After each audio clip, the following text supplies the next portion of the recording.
एक प्रश्न ये था कि उन लोगों के प्रश्नों का उत्तर कैसे दें जो ये कहते हैं कि जैसे तुम वेदों को सर्वोच्च मानते हो या आधार मानते हो, वो ठीक है, वो अच्छी बात है, वो सत्य भी है।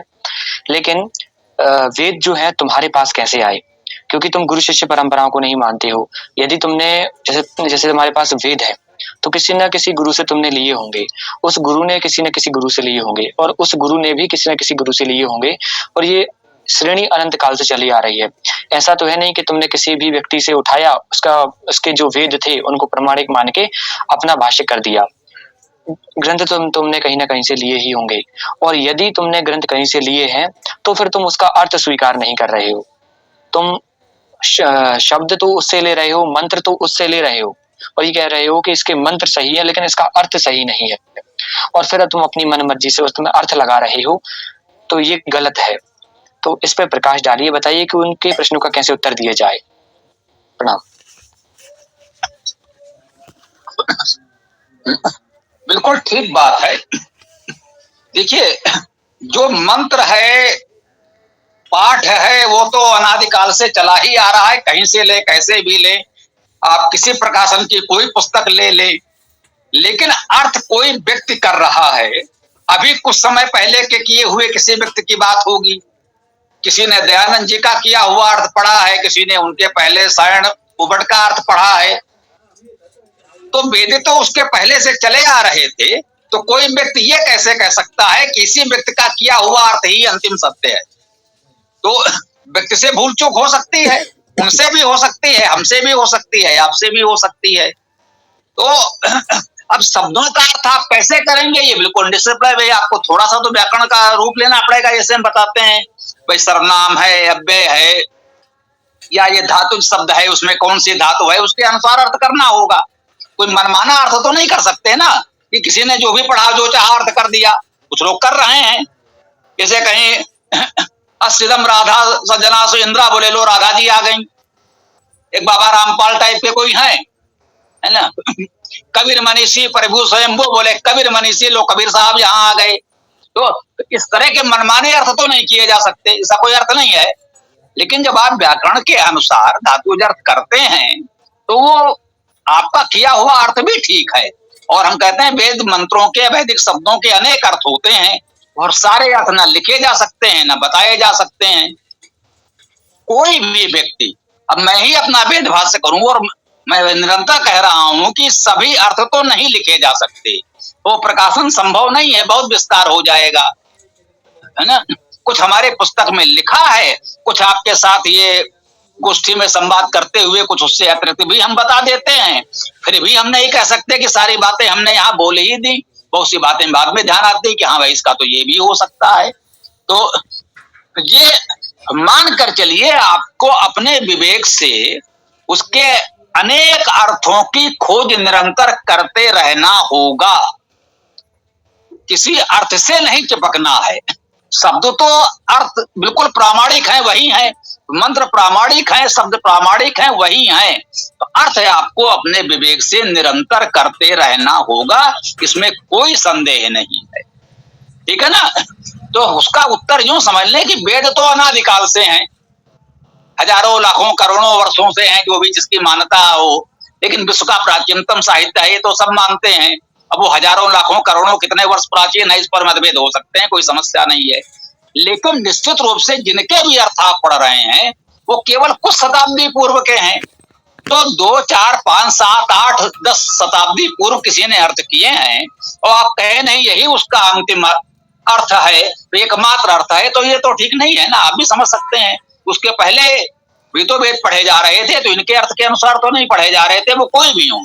हम ये नहीं कह रहे हैं किसका अर्थ अच्छा है किसका नहीं है, सभी अर्थ अच्छे हैं, लेकिन उससे अच्छा आप कर सकते हैं। मैं ये कह रहा हूं, ये प्रयास आप भी जारी रखें, ये प्रयास आप निरंतर करते रहें कि पहले जो हो गया है आपको उससे अच्छा करना है। हमने भी यही प्रयास किया और जो हमने कर दिया है उससे अच्छा आपको करना है, ये आपसे हमारी अपेक्षा है। इस प्रयास में निरंतर लगे रहें। हम आपके ही वेद भाष्य को प्रमाणिक क्यों माने? शंकराचार्य ने भी वेद का भाष्य किया है, उनके शिष्यों ने भी धीरे धीरे करके उनको आगे बढ़ाया है। हम महर्षि दयानंद सरस्वती के ही वेद भाष्य को स्वीकार क्यों करें जिसमें मूर्ति पूजा नहीं है? हम आचार्य शंकर के वेद भाष्य को क्यों ना माने जिसमें बलि प्रथा भी है और मूर्ति पूजा भी है? क्योंकि उन्होंने एक ऋषि परंपरा से या ईश्वर परंपरा से या किसी भी परंपरा से एक के बाद एक उस ज्ञान को लिया है, उन्हीं मंत्रों को लिया है। तो क्यों ऐसा नहीं कह सकते कि उनकी बात ज्यादा ऑथेंटिक है, वो एक दूसरे पे विश्वास करते हैं। हमने जो वेदों को लिया है वो गलत भी तो हो थोड़ा सकते सा हैं। इसमें एक तो ये जान लें, ये थोड़े आपके कथन में एक तकनीकी त्रुटि थी, इसलिए हमने एक्सेप्ट किया। शंकराचार्य जी ने भाष्य नहीं किया।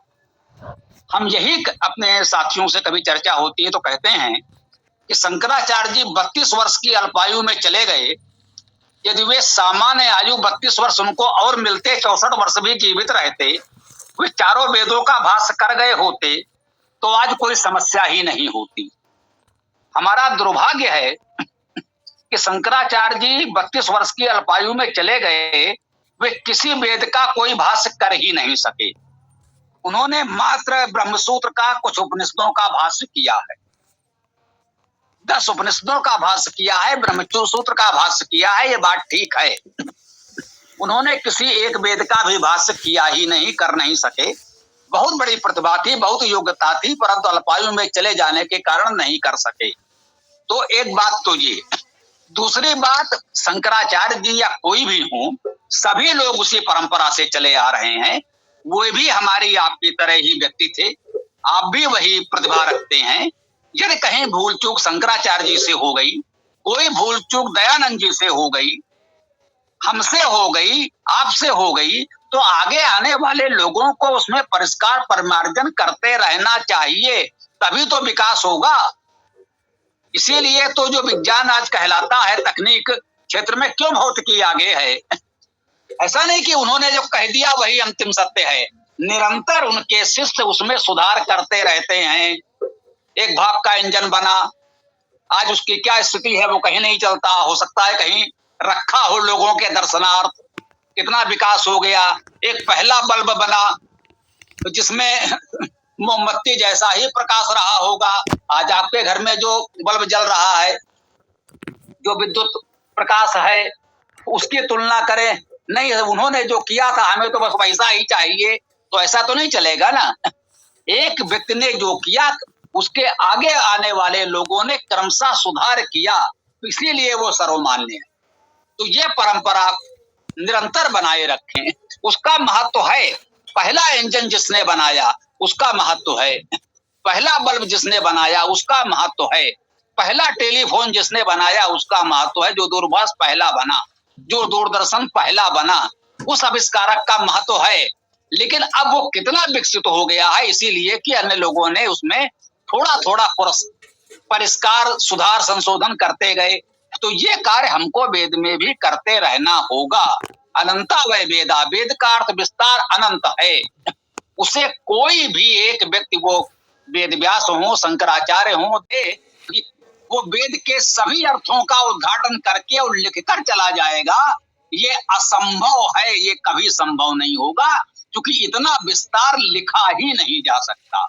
आपको केवल उस सिद्धांत को समझना है कि आपको व्याकरण के अनुसार धातु अर्थ करना है, और इस प्रकार से नित्य नए अर्थ आपको खोजने हैं। आप जितने बार डुबकी लगाएंगे नए मोती लेकर बाहर आएंगे। यहाँ पर मूर्त पूजा ये सब व्यर्थ की बातें हैं, है ना। हम निश्चित कहते हैं कि इन सब बातों को छोड़िए। हमने कहा मुख्य समस्या ये है कि आपने वेद नहीं पढ़ा। आप वेद पढ़िए, मूर्त पूजा मिल जाए तो वेद में है, और मूर्त पूजा न मिले तो वेद में नहीं है। आप दूसरे के कहने से क्यों मान लेते हैं कि मूर्त पूजा है या नहीं है? मैं दोनों के लिए कह रहा हूँ। उन्होंने वेद देखा नहीं, कह दिया नहीं वेद में तो मूर्त पूजा है। उन्होंने भी वेद नहीं देखा, बोले नहीं वेद में तो मूर्त पूजा नहीं है। क्यों? हमारे बाबा जी ने बताया है। एक के बाबा जी ने बताया है मूर्त पूजा है, दूसरे के बाबा जी ने बता दिया है मूर्त पूजा नहीं है। अरे भाई, स्वयं वेद को पढ़ो और देखो वहां मूर्त पूजा है या नहीं है, फिर आत्मविश्वास के साथ बोलो, जो कहोगे वो हम मान लेंगे। हम एक ही बात सिखा रहे हैं, स्वयं वेद को पढ़ो, उसमें जो मिले उसे मानो, चाहे मूर्त पूजा हो, चाहे हवन कुंड हो, चाहे अभी पुनर्जन्म कर्मफल की चर्चा आई, या कोई भी विषय हो, अद्वैतवाद है या त्रैतवाद है, आप वेद को पढ़िए तो फिर जो मिले उसे मान लीजिए। वेद तो आपने देखा नहीं, छुआ नहीं, और वेद में क्या है क्या नहीं है इस पर आप विवाद कर रहे हैं। यह प्रवृत्ति ठीक नहीं है। हम आपसे यह कहना चाहते हैं, वेद को पढ़ो, जो आपको मिले वही आपके लिए सत्य है, आप उसी को मानिए, क्योंकि वेद प्रमाण है, कोई व्यक्ति प्रमाण नहीं है। इस बात को समझें, वेद प्रमाण है, व्यक्ति नहीं हो। जी आचार्य जी, यदि आप किसी भी प्रकाशन से या कहीं भी से भी वेद मंत्र उठा के लेके आ रहे हैं और फिर अपने अनुसार, या जैसे उसका अर्थ लिखा हुआ है, जैसे कि ना तस्य प्रतिमा अस्ति लिखा हुआ है, तो प्रतिमा का अर्थ जो उस भाष्य करने वाले ने जिस उसका अर्थ किया है, आप उसका वो अर्थ ना लेते हुए, हालांकि आपने वो मंत्र वहीं से लिए हैं, लेकिन अर्थ वो नहीं कर रहे, फिर आप अपनी व्याकरण निकाल रहे हैं, फिर अब आप उसका अर्थ कर रहे हैं। तो ये दोहरा मापदंड मैं नहीं कह रहा, जो प्रश्न उठाने वाले कहते हैं, ये दोहरा मापदंड है कि पहली बात तो आप किसी के मंत्र लेके आ रहे हैं, क्योंकि वो एक पीढ़ी दर पीढ़ी, जैसे मान लेते हैं कोई ऐसे मान लेते हैं कि कभी इस सृष्टि का आदिकाल रहा होगा, ईश्वर ने दृष्टा के किसी कोई ऋषि हुआ होगा जिसने दृष्टा के रूप में किसी भी तरीके से वेद मंत्र को प्राप्त किया और आगे तक पहुंचाया, तो उसने कुछ अर्थ किया होगा उसका, और वही अर्थ धीरे धीरे धीरे करके आप तक चल के आ रहा था। लेकिन आप में ये मतलब एक कोलाहल हुआ या कुछ भी हुआ, आपने अपनी मन मर्जी से एक नया उसके अंदर अर्थ डाल दिया, या उसका अर्थ वैसे वो था नहीं। एक शब्द के कई अर्थ होते हैं, लेकिन उस समय वो अर्थ नहीं था, लेकिन क्योंकि आपको ऐसा लगा, आप उस परंपरा से नहीं आते हैं, आपने मंत्र तो ले लिए, फिर उसके बाद में फिर अपनी मनमर्जी से उसमें बदलाव कर दिया, तो ये दिक्कत है। मेरा प्रश्न ये था, वास्तव में अन्य प्रश्न नहीं थे मेरे। जी, तो हमारी बात से आपका समाधान हुआ या कुछ शेष है? इसको विवाद का विषय न बनाएं तो अच्छा रहेगा। आप ये बताएं कि आपका जो मूल प्रश्न था उस पर हमने थोड़ा प्रयास किया, तो आपकी संतुष्टि है या उसमें कुछ शेष है, वो बताएं। जी, लगभग आचार्य जी 90% तो मैं संतुष्ट हूँ, बस थोड़ा सा रह गया है कि जैसे अभी मैंने फिर से वही प्रश्न पूछा कि जब आप एक पीढ़ी दर पीढ़ी चले आ रहे हैं, आप उसके मंत्र तो ले रहे हैं, जैसे कोई दृष्टा मुनि हुआ होगा, ऋषि हुआ होगा, उसने अपना मंत्र तो लिख दिया, उसने वास्तव में जो अर्थ उसका था वो अर्थ वहां भी लगा भी दिया, फिर वो पीढ़ी दर पीढ़ी चल के आ रहा था आपके पास में, आपने उस परंपरा से ना जुड़ते हुए, उस अर्थ को ना लेते हुए सिर्फ वहां से मंत्र उठा लिए और फिर घर बैठ के अपने अध्ययन के अनुसार उसमें उसका अर्थ अलग तरीके से कर दिया। हो सकता है एक शब्द के कई अर्थ होते हैं, तो ऐसा क्यों माना जाए कि आपका अर्थ ही सही है, उस जो परंपरा चली आ रही थी, जो मुनि से परंपरा चली आ रही थी, वो सही क्यों नहीं है? आचार्य जी, मेरा प्रश्न ये है। प्रणाम। हमने कब कहा कि सही नहीं है? आप कह रहे हैं एक शब्द के अनेक अर्थ होते हैं, बिल्कुल ठीक है। मैं कह रहा हूं एक शब्द के अनेक अर्थ होते हैं, जितने अर्थ होते हैं सभी सही हैं, उनमें किसी एक को सही या अन्य को असत्य नहीं कहना चाहिए। एक शब्द के 4 अर्थ हैं तो चारों ठीक हैं, एक सत्य और 3 असत्य नहीं कहना चाहिए, है ना? अब ये आपके विवेक पर है कि पूरे मंत्र को आपने पढ़ा और उसका एक वाक्य अर्थ बनाते समय उन 3-4 में से चारों अर्थ आपने वहां स्वीकार किए। अगर चारों अर्थों के अनुसार अर्थ निकल सकता है तो चारों अर्थ ठीक हैं।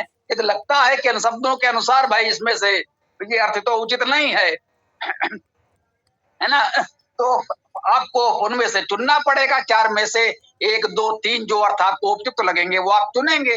तो ये विवेक सबके पास है। मैं केवल इतना कहना चाहता हूं कि ये विवेक सभी के पास है, और ये मान लें कि मंत्रों को तो कंठस्थ करके परंपरागत रूप से सुरक्षित रखा गया, ये ठीक है, लेकिन जब अनेक अर्थ होते हैं तो कोई भी एक अर्थ अंतिम सत्य नहीं हो सकता किसी का भी।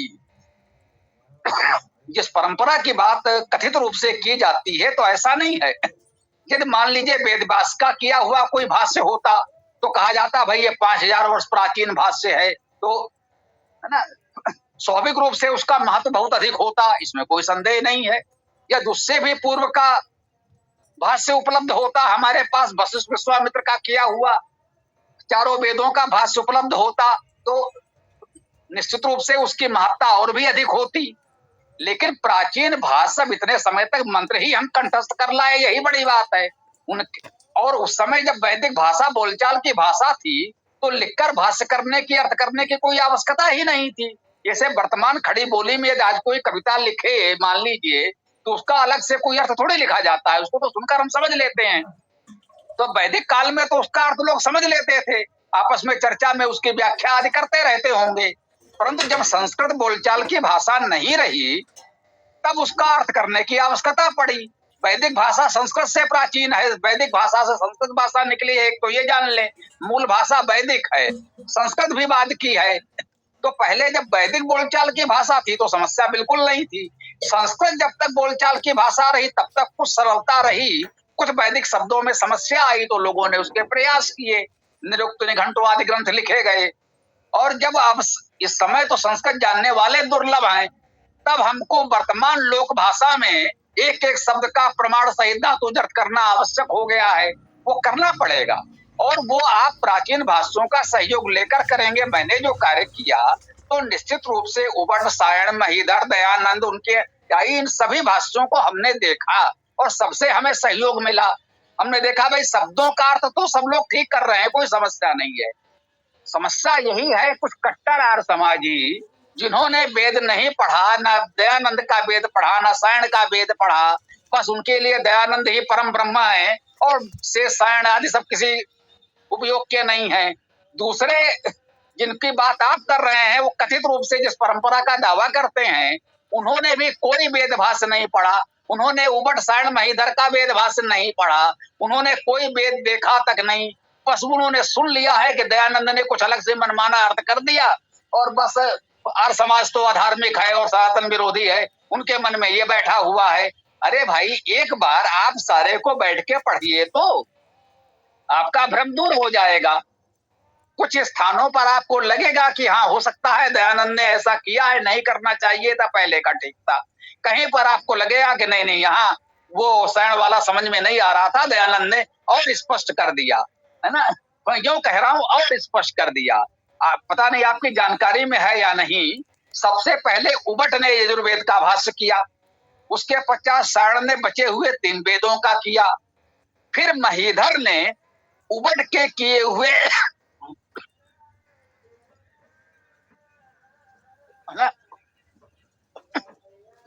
महीधर ने अपना यजुर्वेद भाष्य जो किया उसमें कुछ भी नवीन नहीं है, केवल उबट के किए हुए यजुर्वेद भाष्य को उन्होंने थोड़ा और स्पष्ट कर दिया और विस्तार दे दिया।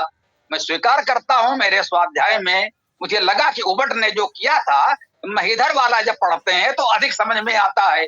उबट ने बहुत कह सकते हैं संक्षेप में किया, वो पहले हुए अधिक बड़े विद्वान होंगे, उनके साथी सहयोगी बड़े संस्कृत के विद्वान होंगे, तो उबट जी ने लिखा बोले इतने में लोग समझ जाएंगे। महीधर उनके कई शताब्दी पश्चात हुए, महीधर का समय अकबर का समय है, तुलसीदास का समय है। अब अकबर के समय में महीधर हुए, उनको लगा उबट वाला वेदभाष सब लोगों के समझ में ठीक से नहीं आ रहा है, उनको कठिनाई हुई होगी। वो स्वयं विद्वान थे, उन्होंने थोड़ा और उसे स्पष्ट करके अच्छे से लिख दिया। तो आप कहें कि नहीं भाई तो उबट ने कर दिया था, महीधर को नहीं करना चाहिए, तो ये ठीक बात नहीं होगी ना। अब उबट ने भी किया, उनके पहले कोई परंपरा थी या नहीं थी, उसके पहले स्कंद स्वामी या सुब्रत स्वामी जाने कितने भाष्य मिलते हैं, यद्यप पूरे उपलब्ध नहीं है लेकिन वेदों के अंश मिलते हैं। वो विशुद्ध आध्यात्मिक भाष्य हैं, जैसा कि हम लोग या मान लीजिए कुछ आर्य समाजी भी मानते हैं, कहते हैं कि भाई उबट से पहले के जो भाष्य हैं वो विशुद्ध आध्यात्मिक भाष्य हैं और उसमें ऐसी बातें नहीं है। अरे भाई क्या है क्या नहीं है वो मेरा विषय ही नहीं है, हम तो इतना ही कह रहे हैं वेदों को कंठस्थ करके सुरक्षित रखा गया और अर्थ की प्रणाली बता दी गई कि उसका आपको व्याकरण के अनुसार धातु अर्थ करना है। अनेकार्थी शब्द होते हैं, एक मंत्र के अनेक अर्थ होते हैं, आध्यात्मिक अर्थ है, आदि भौतिक अर्थ है, आदि दैविक अर्थ है, आदि लौकिक अर्थ बहुत प्रचलित हैं। त्रिविध अर्थ प्रक्रिया सभी आचार्य मानते हैं। प्रत्येक मंत्र के 3 अर्थ तो होते ही होते हैं, मैं कहता हूं 3 ही क्यों, बहुत हो सकते हैं। तो इस प्रकार से गंभीरता से स्वाध्याय करने की आवश्यकता है। इन आचार्यों के बीच ऐसा कोई विवाद या अंतर नहीं है, अंतर उनके अनुयायियों में है जिन्होंने अपने आचार्य को पढ़ा समझा नहीं है। वे चाहे कथित परंपरा वाले उबट सायण महीधर के मानने वाले हों, चाहे दयानंद के मानने वाले तथाकथित आर्य समाजी हूं, इन आर्य समाजियों ने भी वेद नहीं पढ़ा है, और उन परंपरावादी जिन्हें आपने कहा पौराणिक या जो भी हैं, उन्होंने भी वेद नहीं पढ़ा है। पौराणिकों ने मान लिया कि हाँ भाई वेद तो है अपना, लेकिन अब वेद की कोई आवश्यकता नहीं है, उनके अपने अपने ग्रंथ पुराण आदि जो भी हैं उनको पढ़ लो बस पर्याप्त है। और समाजियों ने मान लिया सत्यार्थ प्रकाश पढ़ लो पर्याप्त है, वेद नहीं पढ़ना।